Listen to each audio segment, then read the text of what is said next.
ঠিক আছে নি। আসসালামু আলাইকুম রহমতুল্লাহি ওয়া বারাকাতু।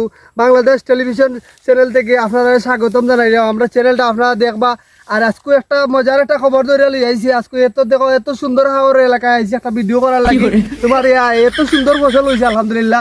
আমরা এই ফসলটা তুলে ধরবো জমির মাঝে। এত সুন্দর সুন্দর ধান হয়েছে দেখো, এত ফসল আইছে আলহামদুলিল্লাহ, এত ভালো ফসল আইছে দেখো। এটা তুলে ধরার লাগে আইছি।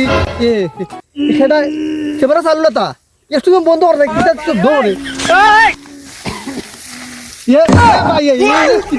আমরা একটা খবর লই আইছি ভাই, আমরা একটা টেলিভিশন চ্যানেল লই আইছি। তুই কেন করতে থাকি তোর এই মিয়া সারাদিন কাজ কইরা আমি এখানে হাঁটতে পড়ছি, আপনি টেলিভিশন খবর দেখাই দুনিয়া হাওর আছে ভাই। আমরা এখানে গাড়ি রাখা এলাম আমি কিছু ভাই, কিন্তু আমরা টেলিভিশন চ্যানেল ভাই, আমরা সাংবাদিক ভাই, সরকারি সাংবাদিক। আমরা ঠিক মতো হাঁটতে দেন নাই, মিয়া ডিস্টার্ব করতে আইছে না পাগল আমরা যত সুন্দর কষ্ট করে আমরা ইয়ে করছি দেখো, এত ভালো ফসল ফলাইছে দেখো। আর হাগু করার আর টাকা পাইছে না, তা দিবার মধ্যে হাগু করে নিছে। এত কষ্ট করে কৃষক ভাইয়ের ধান ফলাইছে।